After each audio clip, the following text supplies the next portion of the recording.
बिस्मिल्लाहिर्रहमानिर्रहीम। अस्सलाम वालेकुम। मैं जलील खान कुलाची, आप मेरे यूट्यूब चैनल देख रहे हैं। गुज़रे वाला आपने सुन लिया होगा कि इमरान खान और शाह महमूद कुरैशी साहब को 10-10 साल की सजा सुना दी है। तो आज मैं आपको 3 नुक्ते आपके सामने रखूंगा, 3 नुक्ते के ऊपर वजाहत आपके सामने रखूंगा कि साइफर केस असल में हुआ कैसे, यानी साइफर से पहले क्या कुछ होता रहा, साइफर जब आया उसके बाद फिर क्या हुआ, और अब आने वाले दिनों में साइफर के मुतालिक, खान साहब के मुतालिक क्या कुछ हो सकता है। इन 3 नुक्तों के ऊपर मैं वजाहत आपके सामने रखूंगा।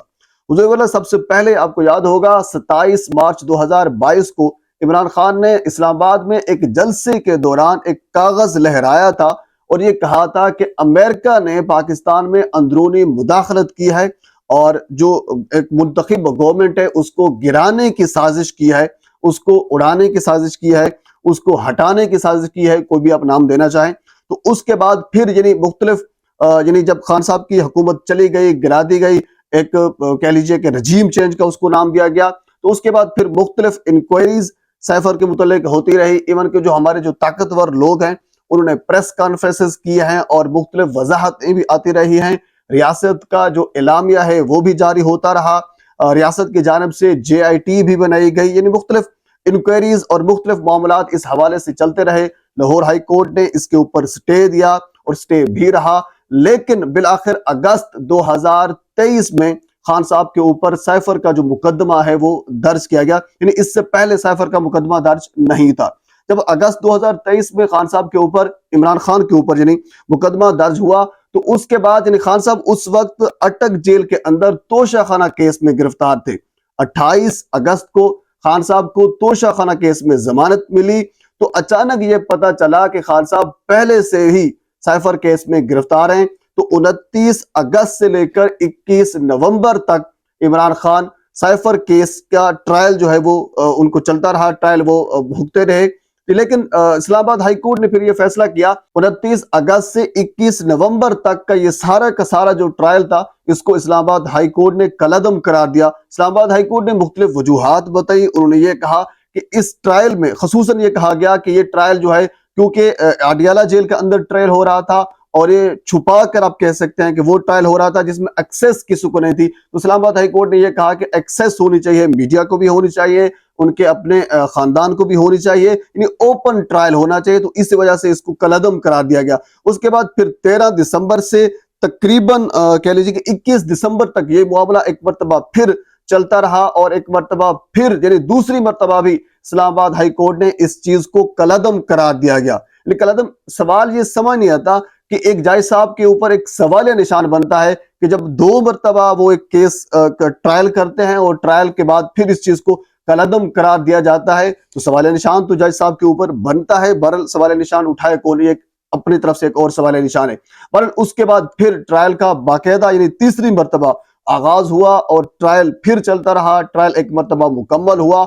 अब पिछले इस रिसेंटली जो बुध गुजरा है उस बुध वाले दिन 4 गवाहों की जरा हुई और उसके बाद फिर यानी जो बयानात थे वो कलम बंद किए गए। सिकंदर जुल्करनैन साहब जो तहरीक इंसाफ के वकील हैं वो भी इसमें पेश हुए। खान साहब ने 12 मुख्तलिफ बयानात भी दिए। जब ट्रायल चलता रहा इसमें उन्होंने वाज़े तौर पर यह कह दिया था इवन के जज साहब को कि आपने जो फैसला करना है वो फैसला करें, आपने फैसला लिख लिया है, ये इस किस्म की जो आप यानी चीजें कर रहे हैं ये जस्ट दिखावे की चीजें हैं। क्योंकि खान साहब को इल्म था, इवन के आज भी जो रिपोर्टर वहां पे मौजूद थे आज की समाअत के दौरान उन्होंने ये कहा कि खान साहब हंस रहे थे क्योंकि खान साहब पहले से ये कह चुके थे कि फैसला इस किस्म का आना है। इवन के मैंने कल की वीडियो में आपके सामने ये चीज रखी थी कि सजा मौत होगी या फिर कह लीजिए कि 10 साल की सजा होगी या इससे ऊपर की होगी। आप मेरी कल की वीडियो उठा के देख लें। उसकी वजह यह है कि जो जराए बता रहे थे उसमें वाज़े तौर पर यही था कि खान साहब और शाह महमूद कुरैशी साहब ये कह चुके थे कि यह फैसला ऐसा आने वाला है, यानी सजा सुनाना बाकी है। ये कल की बात है, आज वही सजा जो है बाकायदा तौर पर सुना दी गई।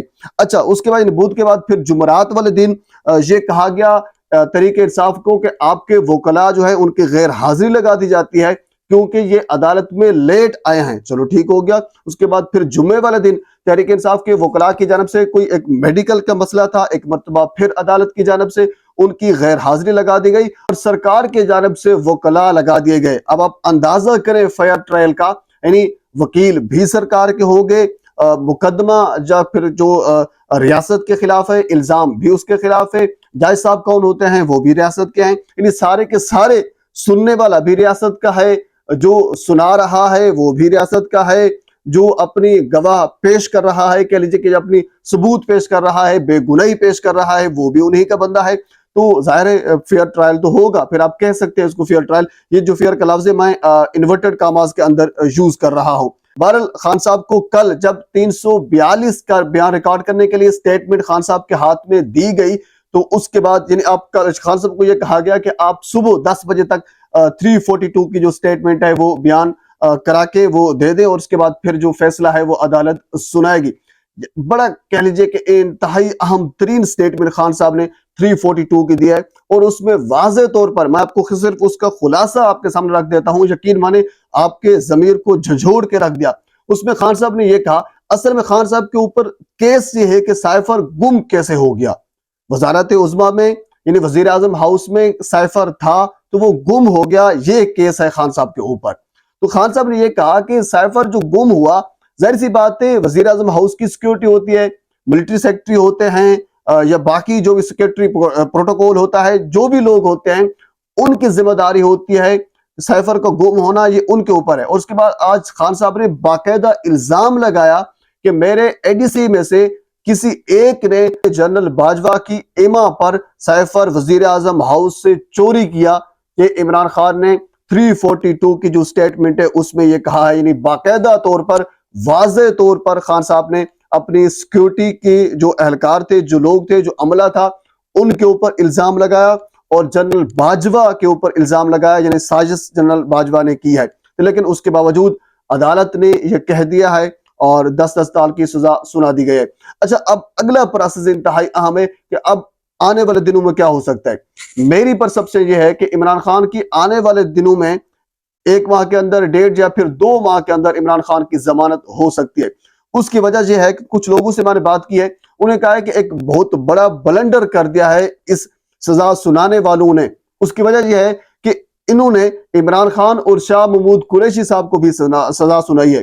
342 کی جو سٹیٹمنٹ ہوتی ہے وہ قریشی صاحب کی لی ہی نہیں گئی ہے، لیکن اس کے باوجود بھی سزا سنا دی گئی ہے۔ تو یہ بہت بڑا کہہ لیجئے کہ ایک فائلر ہے۔ جس طرح پہلے جو ٹرائل تھے وہ کالعدم قرار دیے گئے تھے، تو اسی طرح یہ والا کیس بھی کالعدم قرار دیا جائے گا، اور خان صاحب کو 1.5 سے 2 ماہ کے اندر ضمانت مل سکتی ہے، اور ضمانت ملے گی کیونکہ واضح طور پر لگ رہا ہے کہ اس میں بہت بڑا بلنڈر کیا ہے۔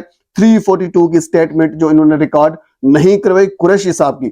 اب یہ مسئلہ ہے یعنی پاکستان کی سیاست کا، پاکستان کے معاملات کا، بہت سی اور چیزیں ہیں۔ اگلی ویڈیو میں آپ کے ساتھ میں ضرور شیئر کروں گا۔ ایک مرتبہ آپ سے گزارش ہے میرے چینل کو سبسکرائب کر دیں تاکہ آنے والی ہر انفارمیٹیو ویڈیو آپ تک پہنچ سکے۔